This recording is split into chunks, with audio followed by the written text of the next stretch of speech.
Соңғы аятты оқыған кезде мына мұқият деген нәрсе болу керек. Неде? Көпшілік мына ләм әріпті. Жаңа айттым ғой сізге. Ләм әріптің махражы қай жерде орналасқан? Мына тіл қаяққа тиеді? Мына күрек тіске жақын таңдай. Да?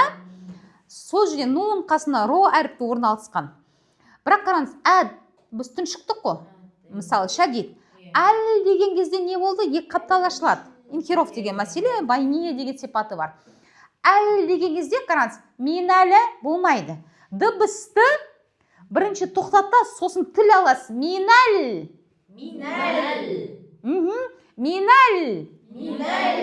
Аха, лямға кіреміз, бізде себебі камари әріпті. Одан кейін қараңыз. Джиннати. Жоқ. Джаннати да емес.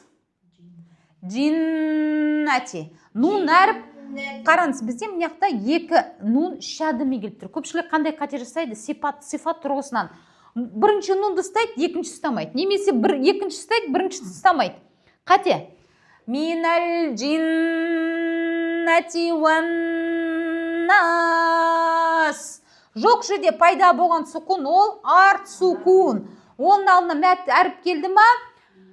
Мәт әріпті еке созу ваджиб 4-6-ға жайыз. Біз 4-ке созамыз. Себеп, біз оның алдына аяттарды 4-пен созып келдік.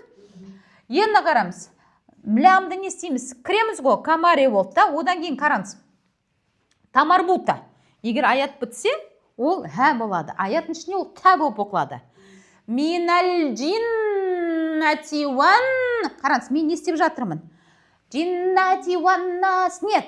Джиннати ван. Мұрынға кіріп жатырмын. Джиннати.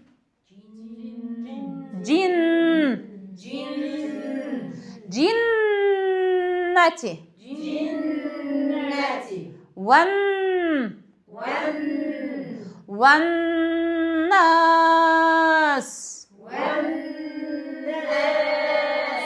Аха, сенді біз барлығын хамс, рахуа, истифалі, инфитах, жана сафир, барлығын сипаттарын беріп шығу керек. Жалпы сукун келді ма, ақыларын толықпен берген абзалда. Бірге қайталайық тағы да. Минал. Джиннати. Ваннас. Ваннас.